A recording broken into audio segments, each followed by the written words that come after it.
అంటే ఈ స్థలాన్ని ఎలా ఎంచుకున్నారమ్మా దీన్ని? దాన్ని వెనుకున్నటువంటి ఏంటి రీజన్? ఇలా మేము అఖండంగా యజ్ఞం చేస్తున్నప్పుడు ఇంకా మా వారి యుగంధర్ గారికి నాకు అనిపించింది, ఇదేంటి అఖండంగా యజ్ఞము డే అండ్ నైట్ ఒక 1 month అయిపోయింది, మే అయిపోయింది, జూన్లోకి వచ్చేసాము, అయినా చేయమంటున్నారు మాస్టర్ గారు.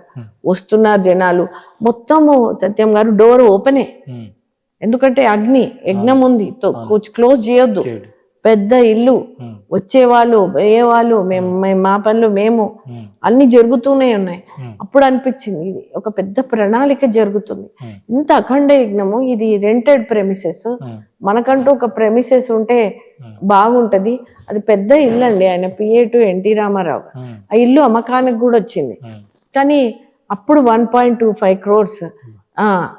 అప్పుడు ఆ కాలంలో అది ఎక్కువే, ఇప్పుడు మనకు అది తక్కువ, చాలా పెద్ద బిల్డింగ్. కానీ అందరికీ అడిగా మెంబర్స్ కాకుండా అన్నారు. సరే మేము అనుకున్నాము ఒక 1000 square yards అన్నా తీసుకుందాం, పెద్ద సెంటర్ అయితే స్టార్ట్ చేయాలి, మనకేదో పెద్ద ప్రణాళికే మాస్టర్ గారు ఇవ్వబోతున్నారు అనేది మేము తెలుసుకున్నాము ఆ యజ్ఞంతో. అప్పుడు మేము ఇలా చూస్తున్నప్పుడు మా ఫ్రెండ్ నీరజ వాళ్ళ హస్బెండ్ ప్రభాకర్ గారు, భోగా ప్రభాకర్ గారు రియల్ ఎస్టేట్ ఇదంతా చేసేవారు.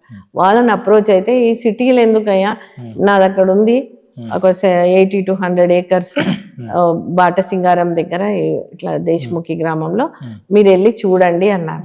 ఒక మేనేజర్ని తీసుకొని వచ్చారు. అయితే కింద ఉంది, పైన ఉంది, మీరు ఎక్కడన్నా తీసుకోవచ్చు అంటే యుగంధర్ గారు గట్టిగా పట్టుకున్నారండి, కొండ మీదే తీసుకుంటాం, కొండ మీదనే అనేసి అంటే సరే అనేసి ఇద్దరము అలా పట్టుకొని పాకుతూ వచ్చామండి పైకి. మధ్యలోకి రాగానే నాకు ఒకసారి ఒక ధ్యానంలో ఒక మెడిటేటివ్ మూడ్లోకి వెళ్ళిపోయానండి. ఒక కొండ దగ్గర కూర్చోగానే, అక్కడ కూర్చోగానే చాలా అద్భుతంగా అనిపించింది నాకు. అప్పుడు వెంటనే ఇద్దరం కలిసి మాస్టర్ గారికి ఫోన్ చేశాం, గుంటూరులో ఉన్నారు అప్పుడు. మాస్టర్ గారు అన్నారు, అక్కడ మీరు ఒక 100 yards అయినా సరే, ఎంత కొంచెం ఇచ్చినా తీసేసుకోండి, ఆ స్థలాన్ని మాత్రం వదలకండి, వాళ్ళు ఏ కొంచెం ఇచ్చినా తీసేసుకోండి.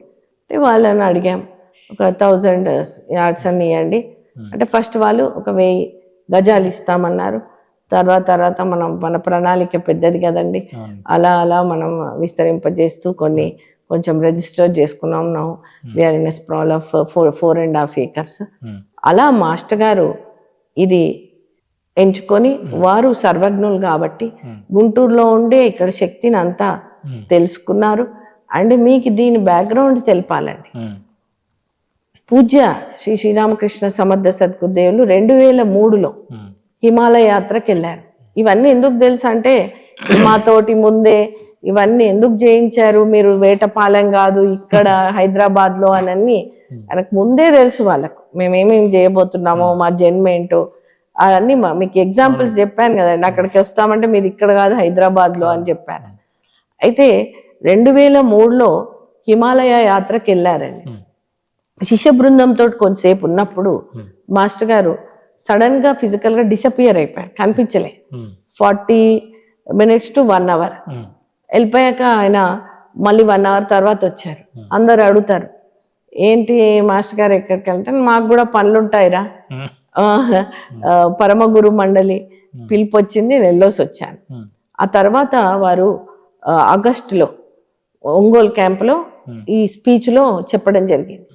పరమగురు మండలి నాతో జరిగిన సంభాషణ హిమాలయాల టూర్ లో వెళ్ళినప్పుడు ఏం జరిగింది అని చెప్పారండి. It is recorded, that is recorded completely ఆ స్పీచ్. వారు చెప్పడం ఏం జరిగిందంటే, పరమగురులు చెప్పారంట, త్రేతాయుగంలో ఒక మహాశక్తిధార భూమిపైకి దిగింది. ఆ శక్తిధారతో శ్రీరామరాజ్యము ఎప్పుడు జరిగిందంటే, రావణ సంహారం జరిగినప్పుడు శక్తిధార దిగింది. తర్వాత ద్వాపర యుగంలో శిశుపాల వధ జరిగినప్పుడు ఒక మహా దివ్య చేతనత్వ శక్తిధార భూమిపైకి దిగింది. ఇప్పుడు కూడా కలియుగంలో 1934 1934 నుండి ఒక దివ్య శక్తిధార భూమిపైకి దిగుతూ ఉంది. ఈ శక్తిధారను యావత్ ప్రపంచానికి అందించాలి. ఇప్పుడు మానవుడు దేవమానవ స్థితి పొందే పూర్తి అవకాశం ఉంది. ఆ శక్తిధార దిగుతుంది, వాతావరణం కూడా ఏర్పడింది. కానీ దీన్ని పట్టుకొని కెపాసిటీ లేదు. ఎలాగంటే ఒక హైడ్రో ఎలక్ట్రిక్ పవర్ స్టేషన్ నుండి ఒక బల్బులోకి వచ్చేస్తే ఏమవుతుంది, బల్బు కాలిపోతుంది, పేలిపోతుంది. మనకు అందుకొరకే సబ్ స్టేషన్స్, ట్రాన్స్ఫార్మర్స్, మళ్ళీ ఇంట్లో ఒక స్టెప్ డౌన్ సిస్టమ్ అన్నీ ఉంటాయి. అలాగే ఈ అద్భుతమైన శక్తిధార దిగుతున్న దాన్ని యావత్ మానవ జాతికి అందించాలి అని మాస్టర్ గారికి వారికి డిస్కషన్. అందులోనే స్పీచ్లోనే చెప్పారు ఏంటంటే, ఇదంతా డిస్కస్ చేస్తూ నాకు ఒక పెద్ద సినిమా లాగా వాళ్ళు ఒక స్క్రీన్ వేసి చూపించారు. ఎక్కడ ఏం చేయబోతున్నావు, నీకు ఎవరెవరు వచ్చి ఇక్కడ నీకు శిష్యుడిగా ఉండి ఈ ప్రణాళికలో భాగస్వామ్యం అవుతారు, అదంతా చూపించారా. అందులో మీరు కొంతమందికి అనిపించలేదు, బి అలర్ట్, పోవద్దు, దైవ ప్రణాళిక అని కూడా చెప్పారు. అయితే మాస్టర్ గారు ఏం చెప్పారంటే, ఆ శక్తిధార దిగుతున్నది మేడం బ్లావిట్స్ కి ఆ శక్తినే శంబళ అన్నది, షిరిడి సాయి అల్లా మాలిక్ అన్నారు, వెంకయ్య స్వామి వారు ఆ పెద్దవాడే శక్తి అయ్యా అన్నారు, మళ్ళీ శ్రీ అరబిందుల వారు సుప్రామెంటల్ డిసెంట్ అన్నారు, శ్రీరామ్ శర్మ ఆచార్య గురుదేవులు తుంబరా ప్రజ్ఞ అన్నారు. ఇలా వారు వేరే వేరే పేరు పెట్టినా కానీ దిగుతున్న శక్తి ఒకటే భూమిపైకి. కాబట్టి ఆ శక్తిని అందించడానికి నాకు 3 సంవత్సరాలు కావాలి అన్నారట మాస్టర్ గారు. వాళ్ళకి 3 సంవత్సరాలు అంటే త్రిరాత్రంలా. అది 2003 అండి. అలా మాస్టర్ గారు ప్రిపేర్ అవుతూ మమ్మల్ని కూడా ప్రిపేర్ చేస్తూ 2006 ఆగస్టు 16 శ్రీకృష్ణాష్టమి రోజున శ్రీ మౌంట్ శంబల విశ్వశక్తి కేంద్రాన్ని స్థాపించారు. అప్పుడు మాస్టర్ గారు తదేకంగా మేము అలా ఉన్నప్పుడు అక్కడ హిమాలయాల్లోని శక్తిధారలు ఇక్కడికి ప్రసరింపబడుతున్నాయి తదేకంగా చెప్పేవారండి. చెప్తూ దానికి తార్కాణం కూడా ఏంటంటే, సత్యం గారు మేము ఇక్కడ అఖండంగా యజ్ఞం చేయమన్నా. సరే ఇదంతా చూసాం కదండి, పైకి వచ్చాక మాస్టర్ గారు మనం ఏం చేస్తాం, శిష్యులుగా అన్ని ఏమేమి ఎక్కడెక్కడ కట్టుకోవాలో అన్ని ప్లానింగ్ చేస్తాం.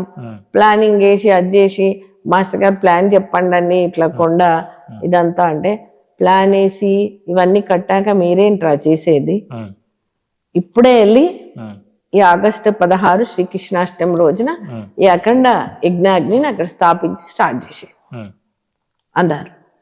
అంటే సరే అనేసి ఇంకా ఏం చెప్పడానికి వీల్లేదు, గురుగారు అన్నారు. శ్రీకృష్ణాష్టమికి అక్కడ యజ్ఞాగ్నిని తీసుకొచ్చి ఒట్టి తడికెలే, ఎలక్ట్రిసిటీ లేదు, నీరు లేవు, ఏమీ లేవు, తడికెలే వేసేసాము. రాత్రిపూట ఆయన స్టార్ట్ చేసేసారు. రాత్రంతా యజ్ఞము, ఉదయం చేసేసాం, రాత్రంతా యజ్ఞము. తర్వాత మాస్టర్ గారు రావడం జరిగింది 3వ రోజు. వచ్చేసి గిరి ప్రదక్షిణా పదము ఇవన్నీ కూడా పెట్టేసి ఆ రోజే మాస్టర్ గారు ఇది నవయుగ విద్యా విధానానికి కేంద్రము, institute of new era education అని పేరు పెట్టాడు. దీనికి అప్పుడే మౌంట్ శంబల విశ్వశక్తి కేంద్రము, ఇది విశ్వానికే శక్తి కేంద్రము, ద గ్లోబల్ పవర్ సెంటర్ అని చెప్పడం జరిగింది. కావలసిన మహా లక్ష్యాలు కూడా ఇవ్వడం జరిగింది.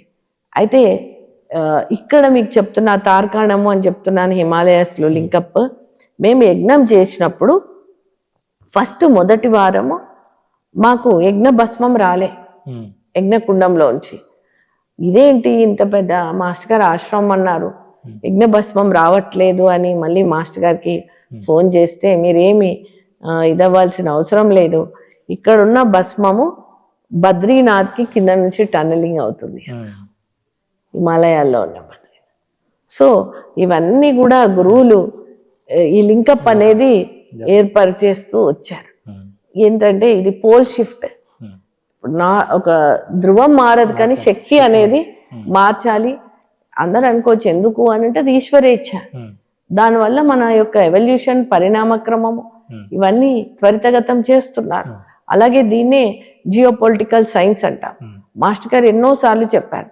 ఒకప్పుడు ఆంధ్రప్రదేశ్ అంటే ఈ రెండు కలిసి ఉన్నప్పుడు ఇక్కడే మొత్తం శక్తి దిగుతుంది. ఇప్పుడు భారతదేశం జగద్గురు పీఠము అధిరోహిస్తుంది, భారతదేశం సూపర్ పవర్ అవుతుంది, ఇది తథ్యము. అందులో తెలుగు వాళ్ళు, తెలుగు రాష్ట్రము ఉన్నత స్థితికి వెళ్తుంది. ఇప్పుడు చూస్తూనే ఉన్నాం మనం, అంతటా కూడా తెలుగు వాళ్ళదే యొక్క వారి యొక్క ప్రతిభ కానివ్వండి, వారి యొక్క జ్ఞానం కానివ్వండి, ఎవ్రీవేర్ ఇట్ ఈస్ గివెన్. ఆఖరికి కరోనా వ్యాక్సిన్ కూడా ఇక్కడ నుంచి వెళ్ళాల్సి వచ్చింది.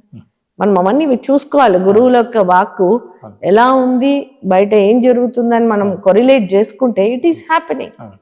అది ఈశ్వరేచ్ఛ, it is the part of divine plan, ఆ యొక్క విశ్వ ప్రణాళికలో భాగము.